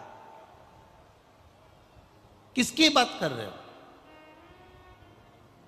जिसने प्रश्न किया उसने कहा कि पशुपति व्रत तो केवल पशुओं के लिए होता है, तो शिव महापुराण की कथा कहती है 84 लाख योनियां काटते काटते मनुष्य की योनि में आए हो, और मनुष्य की योनि में ये सारे गुण जितने जीव जंतु के हैं, पशुओं के हैं, पक्षियों के हैं, ये सारे गुण तुम्हारे अंदर भरे हुए हैं। इसलिए पशुपतिनाथ का व्रत जब मनुष्य करता है तो उसके पूर्व की जितनी योनियां निकली हैं, उसके गुण जो इसके अंदर भरे हुए हैं, वो गुण इसके समाप्त होते हैं और भगवान फिर इसका हाथ पकड़कर इसका कल्याण कर देता है।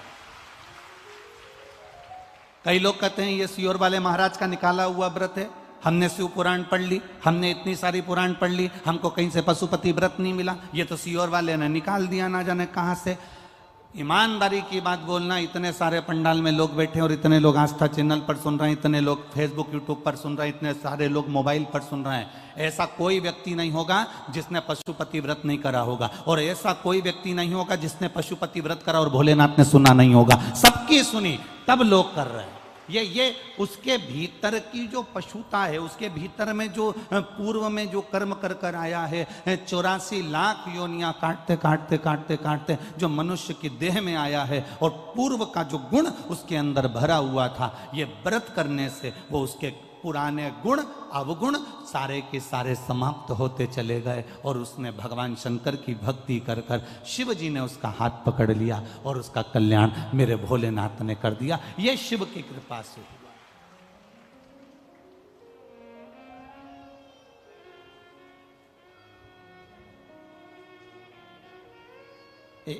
एक पत्र आया है, जरा समझिएगा, यही पशुपति व्रत का।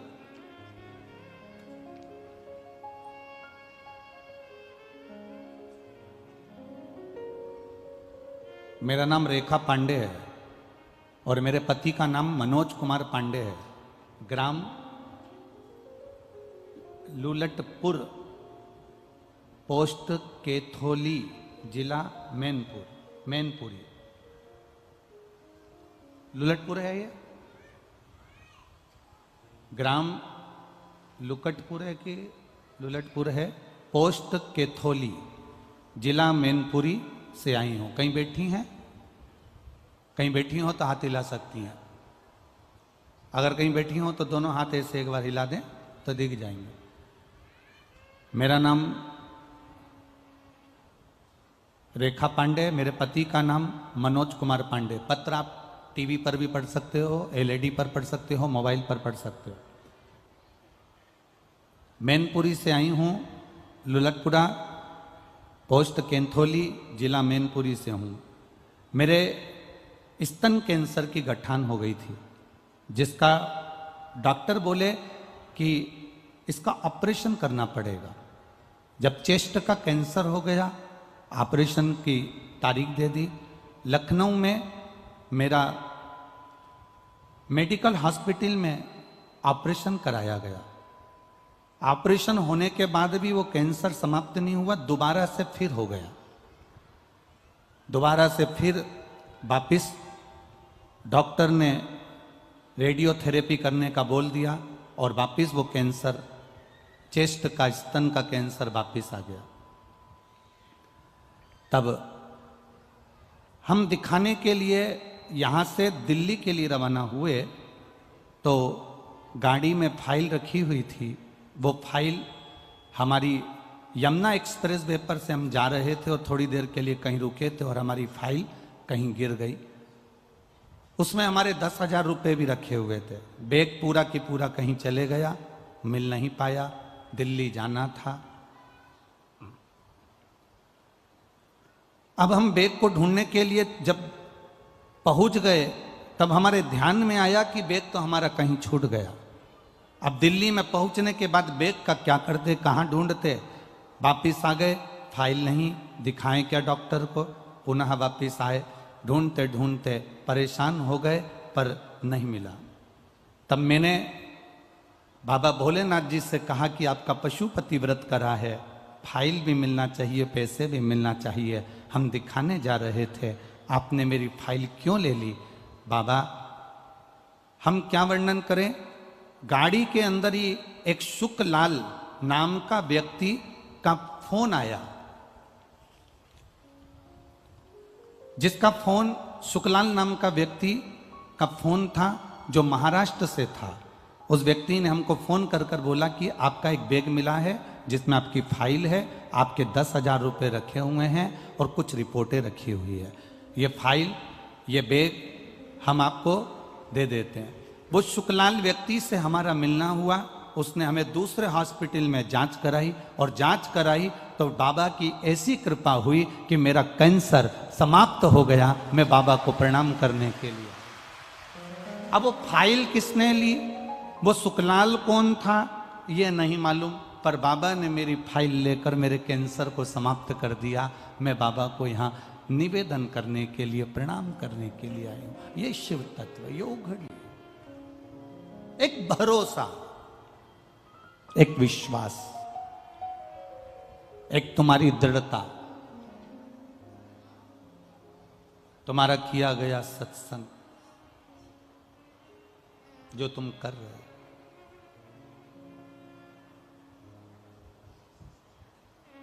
तुम्हारी करी गई भक्ति, तुम्हारा करा गया स्मरण, वो खाली नहीं जाएगा। शास्त्र कह रहा है कि तुमने जो सत्संग किया है, तुमने जो भजन किया है, तुमने जो कीर्तन किया है, तुमने जो मंत्र जाप किया है, वो तुम्हारा साधारण नहीं है। वो तुम्हारा साधारण नहीं है। उस मंत्र जाप का बल, वो बार बार गिर जाएगा, रहने तो उठा के एक साइड रख दो उसको। तुम्हारे मंत्र जाप का बल, तुम्हारा स्मरण, तुम्हारी भक्ति, तुम्हारा विश्वास, तुम्हारी दृढ़ता तुम्हें परमात्मा के करीब लेकर जाती है।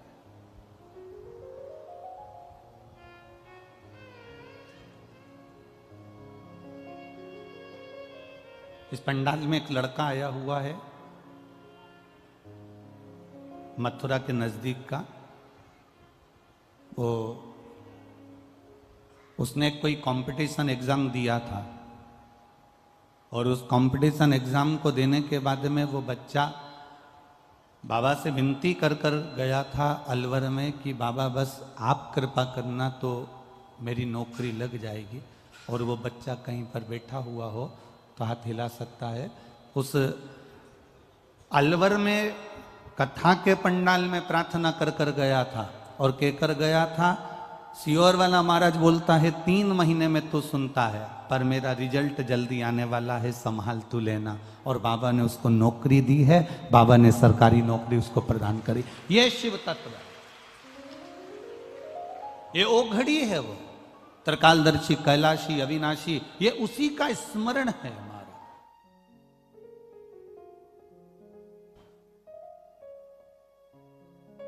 आपने जो भक्ति करी, आपने जो भजन किया, आपने जो भगवान देवाधिदेव महादेव का स्मरण किया, ये कोई साधारण थोड़ी ना हो सकता, ये खाली नहीं जा सकता। शिव महापुराण की कथा कहती है, जितना जितना भजन आप बाबा का करते हो, जितना जितना आप भगवान को याद करते हो, जितना जितना आप मेरे ओघड़दानी का स्मरण करते हो, जितना जितना आप मेरे देव अधिदेव महादेव का भजन करते हो, उतना उतना मेरा महादेव आपका भी स्मरण करता है, आपका भी भक्ति करता है। ऐसा नहीं कि मेरा बाबा आपको याद नहीं रखता।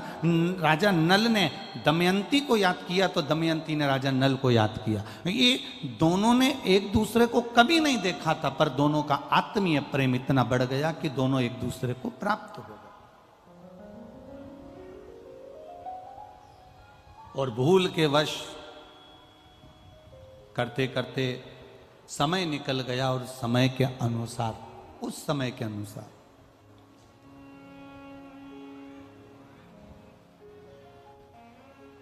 कल आपको कथा में कहा था, अधिक मास की अमावस्या मतलब अधिक मास विराम हुआ, श्रावण का महीना वापिस लगा।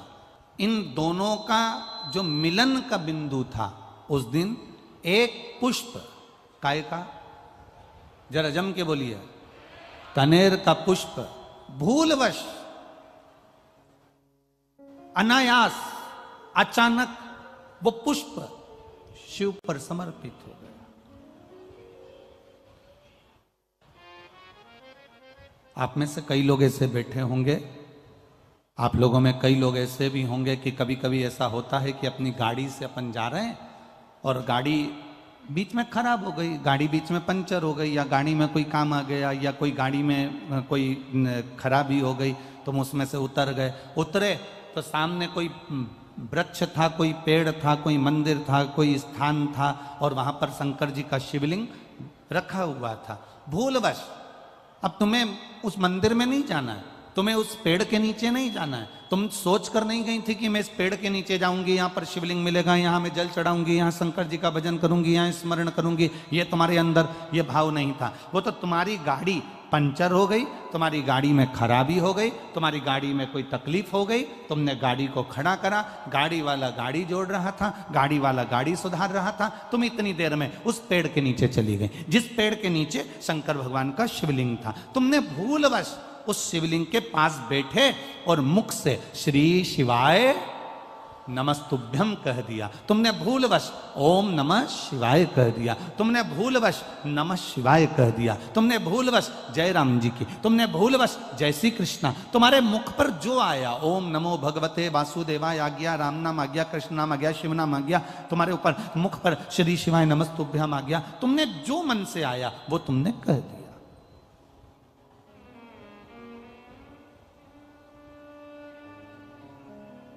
अब तुम गए तो नहीं थे उस मंदिर में जाने के लिए, तुमने सोचा ही नहीं था, तुमने उस होटले पर बैठने का भी मन में नहीं विचार करा था, तुमने वहां नमन करने का भी विचार नहीं करा था, तुमने वहां पहुंचने का भी विचार नहीं करा था, पर अनायास तुम वहां पहुंच गए और तुमने वहां शीश नवा दिया, प्रणाम कर लिया, नमन कर लिया, नमः शिवाय कह लिया, ओम नमः शिवाय कह लिया, श्री शिवाय नमस्तुभ्यम कह लिया। तो तुमने तो कह लिया, पर इसका जो पुण्य है वो तुम्हारे खाते में जुड़ गया।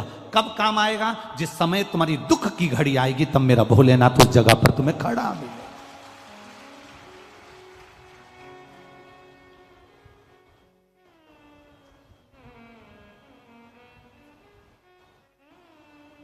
ये कितने लोग यहां पर रात रात भर लोग पंडाल के अंदर सोते हैं, पड़े रहते हैं, भजन करते हैं, कीर्तन करते हैं। मैनपुरी वाले आए हो कि नहीं आए? रात को कभी दर्शन करने आए आप लोग? आए हो रात को दर्शन करने के लिए? आनंद आता है ना? रात्रि के समय सब भगवान की ढोलक मंजीरा पीट पीट के भक्ति करते हैं। और दानदाता भामाशाह मैनपुरी के जो दानी है, वो दोनों हाथों से इनको कोई केसर का दूध, कोई हलवा, कोई पूड़ी रात को भी आकर इनको बांट कर जाते हैं। तो वो एक दर्शनीय होता है, उसका दर्शन जरूर करिएगा। मैनपुरी वालों से कहूंगा, नवयुवक बेटा बेटियों से कहूंगा, छोटे छोटे बच्चों से कहूंगा, बुजुर्गों से कहूंगा, अगर ये दर्शन नहीं कर पाए तो समझ लेना कि बाद में पछताओगे कि हमारे गांव में हीरा आया था और हम बटोर नहीं पाए, ये हमारे नगर में हीरा आया और हम देख नहीं पाए। तो कभी रात्रि के समय पर आकर एक चक्कर लगा कर जाना, रात्रि के 10 बजे, 11 बजे, 12 बजे, 1 बजे, तुम्हारी मर्जी पड़े उतनी बजे आना। रात्रि भर यहाँ पर सोने वाले भक्त भगवान की अविरल भक्ति में डूबे रहते हैं, भगवान के भजन में डूबे रहते हैं। लोग कहते हैं कि गुरुजी इस भूमि का प्रताप क्या हो जाता है? मिट्टी आप कहते हो कि सिर पर लगा कर जाना, इस मिट्टी में ऐसा क्या आ जाता है? हमने कहा मिट्टी में केवल इनके भक्ति का बल, भजन का बल, स्मरण का बल, सत्संग का बल बढ़ जाता है। रात दिन शंकर के नाम का नाम, रात दिन भगवान की भक्ति करना, भूमि भी सिद्ध हो जाती है। जब हमारे शरीर से ये रज लगती है तो ना जाने कितने रोगों को समाप्त कर देती है और हमारे जीवन का कल्याण कर देती है। तेरे मंदिर में आना मेरा काम है और मेरी बिगड़ी बनाना तेरा काम। कभी मौका लगे और घर के बच्चों से तुमने कहा और उनने सुन लिया कि तुमने बोला, ए छोरा चल मुझे जरा ले चल, तो जरा वहां कथा हो रही है, थोड़ा दर्शन वर्शन करा ही दे मेरे को। अब तुमने तो बोल दिया कि दर्शन करा दे, अब चल मेरे को लेकर दर्शन करा के ला। अब तुमने तो कहा, छोरे ने मान लिया और तुम्हें लेकर आ गया। एक बार अगर वो छोरा भी तुमको लेकर आ गया तो 50 बार विचार करेगा कि भक्ति इसको कहते हैं, सत्संग इसको कहते हैं।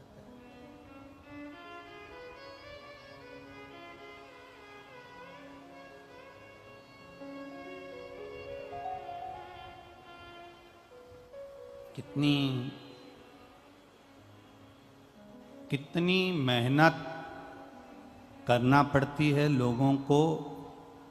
यहाँ तो बहुत सारे लोग बैठे हैं, हम क्या कहें। एक राजनेता भी होता है ना, तो उसको जब बहुत सारी भीड़ इकट्ठी करना पड़ती है तो कजन कितना खर्च करना पड़ता है, कजन कितना। एक शोभा यात्रा भी निकालना पड़ती है तो साड़ियाँ देना पड़ती है, हंडा देना पड़ता है, कलश देना पड़ता है, ये देना पड़ता है, वो देना पड़ता है, गाड़ी लेने भेजो, छोड़ने भेजो, खाना खिलाओ, ये करो वो करो। पर ये शंकर के जो अड़भंगे भक्त हैं, इनके दरवाजे पर कोई चावल देकर नहीं आया, इनके दरवाजे पर कोई निमंत्रण देकर नहीं आया। ये अड़भंगे हैं, अड़भंगे, ये चले आते,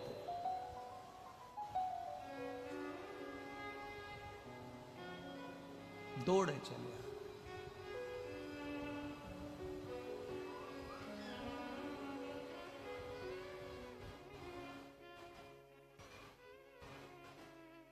और मेरे बाबा तेरा सहारा है, मेरे बाबा तेरा सहारा है, मेरी नैया का तू किनारा है, मेरी नैया का तू किनारा है। ये अड़भंगे भक्त हैं, इनको बुलाने की जरूरत नहीं पड़ती, इनको निमंत्रण देने की जरूरत नहीं पड़ती है, ये आ जाते हैं दौड़कर। बस इनके मन में आया कि मुझे शिव की कथा का रस तत्व ग्रहण करना है, मुझे भगवान का भजन श्रवण करना है, और ये दौड़ पड़े, पहुंच गए कथा। अड़भंगे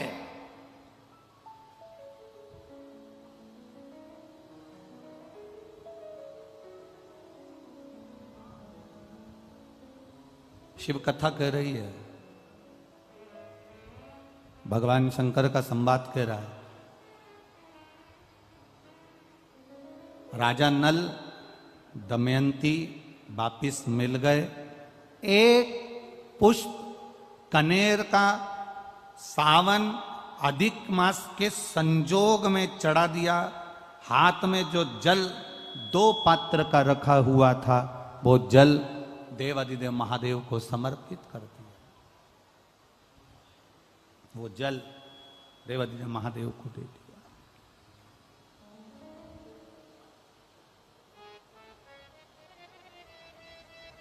कल कथा में कहा था सारी समस्या का हल,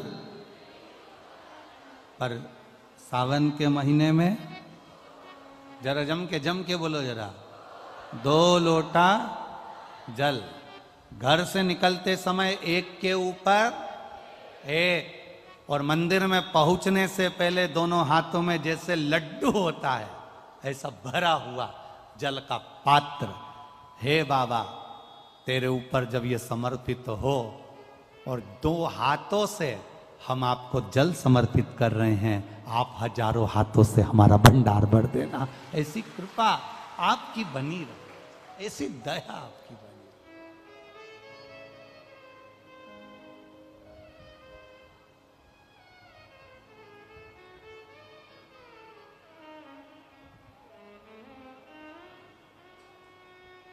और जब तक आपकी दया नहीं होगी तब तक ये सुख नहीं मिल सकता, जब तक आपकी कृपा नहीं होगी तब तक ये आनंद नहीं मिल सकता। पर कभी कभी ऐसा होता है, इतनी ठोकर खाने के बाद भी अगर आपको वापिस राज सत्ता मिल गई, ये वैभव मिल गया है, तो निवेदन है कि अहमता में ना फूलें। कभी कभी कुर्सी का पद, सत्ता का पद, प्रतिष्ठा का पद, वैभव का पद, आतिथ्य का पद, ये कहीं हमको अहमता प्रदान कर देता।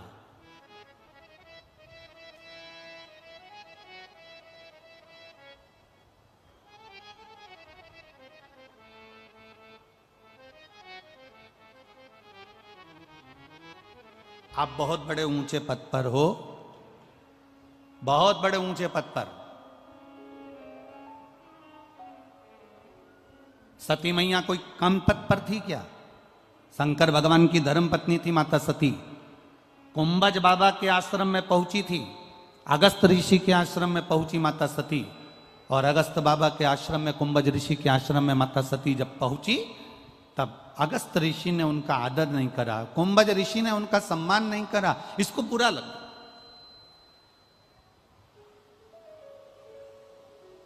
इसको बुरा लगा कि बताऊं, मैं यहाँ कथा सुनने के लिए आई हूँ, मैं यहाँ पर पहुंची हूँ, अगस्त बाबा के यहाँ पर मैं आई हूँ, कम से कम इनको मेरा आदर करना था, बैठने के लिए आसन देना था, सत्कार करना था। शंकर भगवान ने कुंभज ऋषि को प्रणाम करा, शंकर भगवान ने अगस्त ऋषि को नमन करा, पर सती मैया ने ना अगस्त ऋषि को प्रणाम करा, ना सम्मान करा, ना आदर दिया। कुंभज ऋषि तो अपनी भक्ति में लगे हुए थे, नेत्र बंद कर भगवान का भजन कर रहे थे, पर प्रणाम करना था माता सती को, पर सती ने आदर नहीं करा। बल्कि सती ने शिवजी से कहा कि अपन जहां जाते थे, नारायण के घर गए, उनने अपन को आसन दिया, इंद्र के घर गए, उन्होंने अपन को आसन दिया, ब्रह्मा जी के घर गए, उन्होंने अपन को आसन दिया,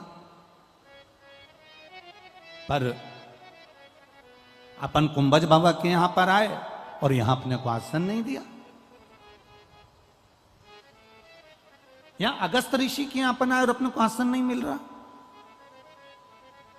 शंकर भगवान ने कहा कि परमात्मा के दरवाजे पर, गुरु के दरवाजे पर, माता पिता के दरवाजे पर, घर के बड़ों के दरवाजे पर कभी सम्मान का विचार मत करना कि मुझे आदर मिले, मुझे सम्मान मिले। कथा में, सत्संग में, संकीर्तन में, गुरु के दरवाजे, परमात्मा के दरवाजे, शिवालय, शंकर की चौखट पर जब भी जाना तो तुम्हारे अहंकार को घर पर, पद को घर पर, प्रतिष्ठा को घर पर रख कर जाना, और ये सोच कर जाना कि मैं मेरे बाबा से, मेरे पिता से मिलने के लिए जा रही हूं, मेरे गुरु के चरणारविंद में जा रही हूं, मैं शंकर की कथा को सुनने के लिए जा रही हूं।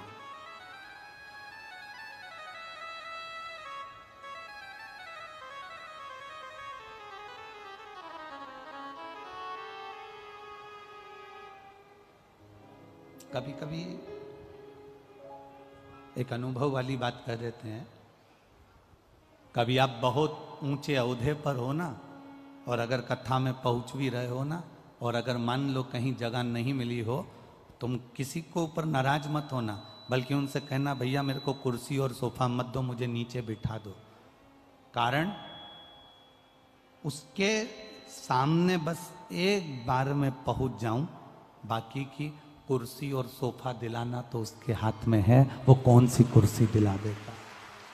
आपसे निवेदन है, केवल मैं कथा में आऊं तो मुझे एक बार उसके चरणों में ले जाकर बिठा दो, बस एक बार उसके चरण तक पहुंच जाओ।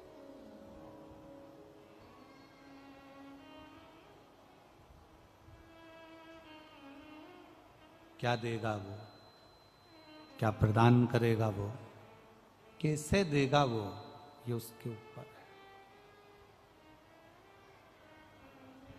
है। राजा नल को थोड़ा सा वापिस जो सत्ता मिल गई, वापिस जो वैभव मिल गया, वापिस जो कुर्सी मिल गई, वापिस जो राज सिंहासन मिल गया, वापिस जो राज सत्ता मिल गई, तो राजा नल को थोड़ी सी अभिमतता आ गई, थोड़ा सा अहंकार।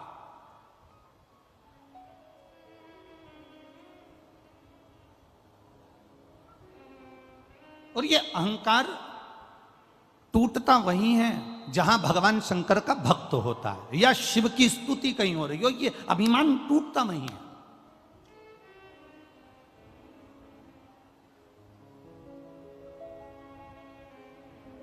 तुम बहुत पैसे वाले, तुम बहुत धनपति, तुम बहुत वैभवपति, और शंकर जी के मंदिर में तुम्हें थोड़ी देर खड़ा रहना पड़ रहा है। थोड़ा खड़े रहो, अभी लोग जल चढ़ा रहे हैं, अभी लोग पूजन कर रहे हैं, थोड़ा खड़े रहो। तुम्हें शंकर के मंदिर में लाइन लगाना पड़ रही है, शिव के द्वार पर तुम्हें थोड़ी देर खड़ा रहना पड़ रहा है। तुम्हारे पास में धन है, वैभव है, सत्ता है, सब कुछ है, उसके बाद भी आप भगवान शंकर के मंदिर में, शिव के दरवाजे पर, शिव के सम्मुख में थोड़ी देर आपको इंतजार करना पड़ रहा है। क्रोध ना करिए, उस समय पर यह विचार करिए कि मेरे बाबा मुझे थोड़ी देर रोक के रखे हैं, मतलब जरूर मेरे बाबा मुझ पर दृष्टि कर कर रखे हैं, इसलिए थोड़ा रोक कर रखा है कि थोड़ा रुकिए, अभी थोड़ा रुको, अंदर बहुत भीड़ हो रही है, थोड़ा सा ये लोग बाहर निकलेंगे तब मैं आपको अंदर भेज दूंगा, दर्शन कर लेना, बाबा को जल चढ़ा देना, थोड़ा रुको। अब उसमें हम लोगों को गुस्सा आ जाता है, तो मुझे जानते नहीं हो क्या, तो मुझे पहचानते नहीं हो क्या। उस समय क्रोध नहीं आना चाहिए, उस समय ये विचार करना चाहिए बाबा ने मुझे दरवाजे पर क्यों खड़ा करके रखा। हर किसी को बाबा दरवाजे पर खड़ा कर देता है क्या?